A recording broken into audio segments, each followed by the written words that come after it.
What's going on? I'm Dave, this is Spencer, and welcome to Aftermath.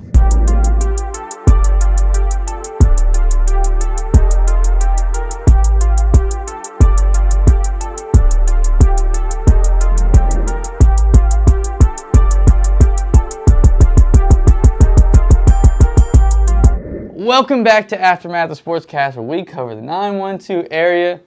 Spencer is going to be smiling at me because apparently it's my fault that the camera stopped recording after 3 seconds. Apparently? It's not a big deal. Make sure you like, comment, subscribe, hit the bell icon. Go ahead and follow us on Instagram. DM us on Instagram. A lot of Jenkins players have been doing it this week. We'll get into that in just a second. But this week you went 6-3, first round of the playoffs. You're happy with that, but I expected better. First game, you got right. Savannah Country Day would lose to Upson Lee, 45-46. Hard loss.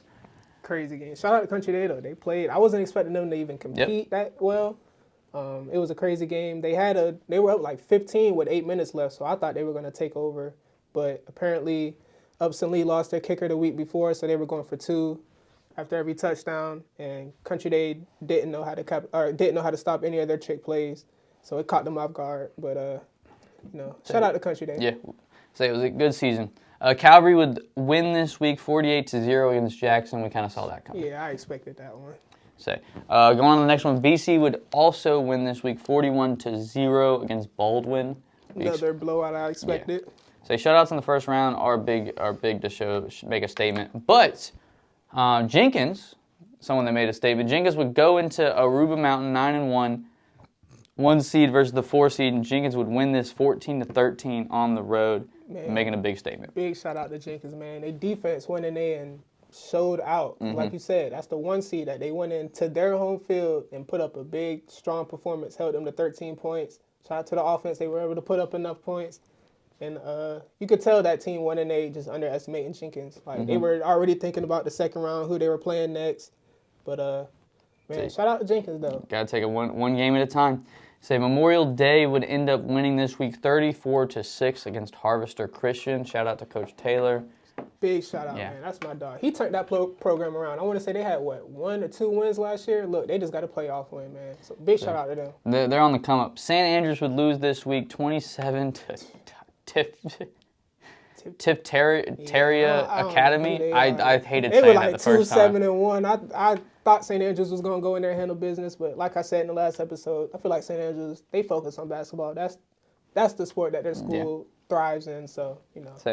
Bethesda would continue their undefeated streak this week, going 32-6 against Northside Christian and securing their spot in the state championship for Skeeza. Shout out to them, man. 12-0 record. Made it to the Skeeza State Championship, like you said. They got a hard one next week. They're going to be playing Williamsburg. They're 12-0 too. Pretty much like the Bethesda on their side of the region. They just been blowing out everybody.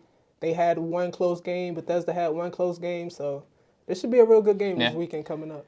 And going into the games of the weeks, we had 2 of them this week. I'm going to start it off with New Hampshire and West Side. We'll go into the Savannah Christian because that was a game. But going quickly into it, New Hampstead would win this 40-6 against West Side. A few highlights: Jalen Hampton had 3 touchdowns, Malachi had 1, and Sean Terrell had 2 rushing touchdowns and 4 passing touchdowns, 6 total. This offense was clicking. Man, bro? Westside came out hot early. They scored the first touchdown. It was a 30, 40-yard touchdown run by number 7, the quarterback. He's quick. That quarterback was quick and shifty, but shout out to New Hampshire's defense, man, because their D-line was all over him and their running back. 7, and I want to say the running back was number 4, but they both were going into that game with 1,000 yards rushing. So they're known for running the ball. New Hampstead had them boys on lock, man. Shout out to number 56, Sean Hamilton. He had a big game, but just the whole D-line overall, I want to say they had around 4 to 5 sacks. The defense in total had 4 turnovers. I want to say 2 fumbles, 2 interceptions. 14, Jordan Sonneman had 1 interception, nice little toe tap on the sideline. And then the other one was number 5, Malachi. He had an interception. Both the interceptions, I don't know what number 7 was reading. I don't know if the receiver ran the wrong route or just number 7 just Say threw for me, It's it wrong, looked bro. it for me it looked like they were showing man early, and both the interceptions were on out routes or like a hook. Jordan's was the out route on the sideline, Yeah. and then Malachi's was just that one in the end zone. Yeah. It looked like he just threw it right to him. Like it was Yeah. Malachi ran the route for the receiver. Say the other one, the out route, he was showing a blitz backed up into the zone perfectly. That was a and they nice just went to catch. him. He read that perfect. But ultimately, New Hampstead they handled business. They are on the road next week. They got to come together as a team. Those are going to be the hard ones. If they play like they did on Saturday, and even like they did against Burke County, those two games, man, if y'all play clean, who knows how far they can go, bro. They can have that rematch against BC in the state championship. Say if they win the turnover battle, they win the game. I think they had 4 Special turnovers. teams was clean. Like you said, there was no penalties. Yeah, New Hampshire, that was a great game by them. Say great game, but even a better one. Savannah Christian would take on Peach County Friday night. Friday Night Lights, 7:30 in the Pooler Stadium. This game, I don't think we thought it was going to be this close or this long at least. I definitely didn't think it was going to be that long, bro. It felt like a college game, Yeah. man. Like, it was... Say, Savannah Christian ended up winning this 48-46 in quadruple overtime. 8 quarters of football. Yeah. Say, Let that sink in, y'all. 8 quarters of football. Like, oof. I know those boys were tired afterwards. Say, definitely hitting ice baths afterwards. Man, what? But Zoe Smalls had 3 touchdowns. Kinry had 2 touchdowns, 1 rushing, 1 catching, and Blaze Thomas would go 13 for 21 with 2 touchdowns total. But I mean, Peach County matched them stride for stride on offense. Dylan Johnson, number 7, had 12 catches for 183 yards, 4 touchdowns. He was putting up numbers for his last senior game. Balling. I don't know what his plans are after high school, but it needs to be somewhere. I was talking to him a little bit after the game. I'm going to have to find out to see if he's playing anywhere next year at the next level. But nah, if he's not, find him. Somebody has to find him. He has to go walk on somewhere because he was balling. Like that game was literally a tale of 2 halves. Savannah Christian dominated the first half. They were running the ball.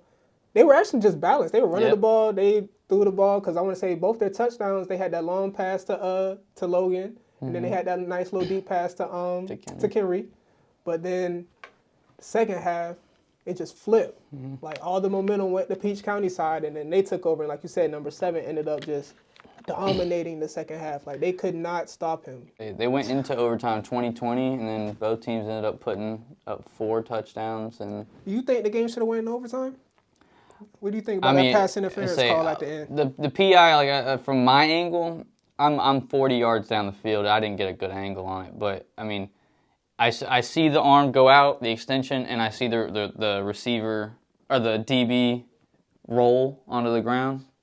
Now, whether he was acting it, flopping, or what, from 40 yards down the field, it looked like PI. He definitely. But I know you were a lot closer. This is just how I saw it because it was 30 seconds left in the game. So if I was a ref, first, second, third quarter, maybe I might throw it just because, like you said, the DB sold it perfectly. The push was like a light little push. He did extend a little bit, but it wasn't a full extend. And it's not like he pushed him so crazy to where it really impeded the DB. The DB just sold it perfectly. My thing was, it was 30 seconds left in the game. Like, just let the boys play ball. But the ref, right in front of it, called a touchdown.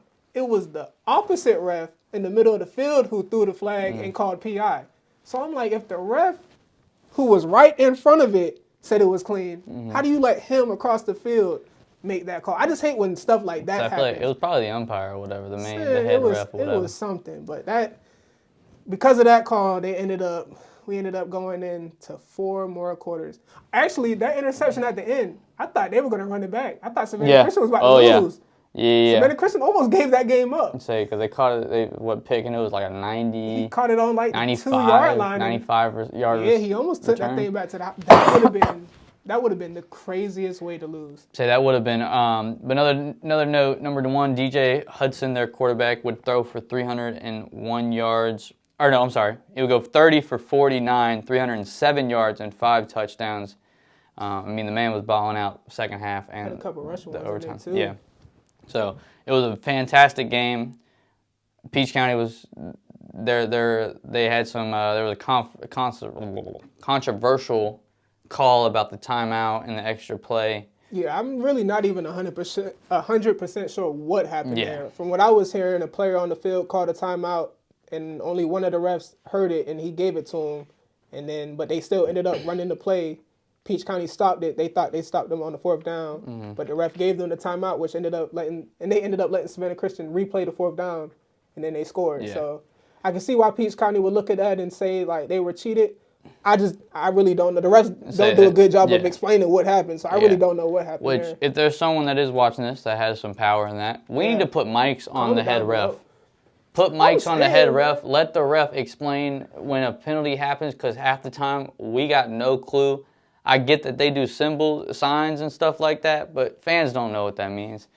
They don't. They barely know what the calls are. So, Facts. but if that could happen, that would be super helpful. Let the head ref wear a mic. Other states are doing it. I think Texas is doing it. Let them have the power. Overall, it was a fantastic round one. We got 6 teams advancing on to the next round. If your team did not win this week and you're a senior, it's all right. Say had a great season. Keep your heads up, man. Keep your This heads only the up. beginning. This is the beginning of a whole new journey right here. You're going to miss it. That's something head coaches are going to tell you. You're going to miss it. You're going to miss it. This is one of the few sports that you can't just go out on a Saturday and play. Facts. Can't Unless really you can just throw get them pads back on and get 11 on 11. But I wish you could. But luckily flag football is coming up, so that is something that people can kind of go into. that's true. But ultimately, find your niche, find your thing. Another journey is about to begin. Trust me. Your 20s is a time.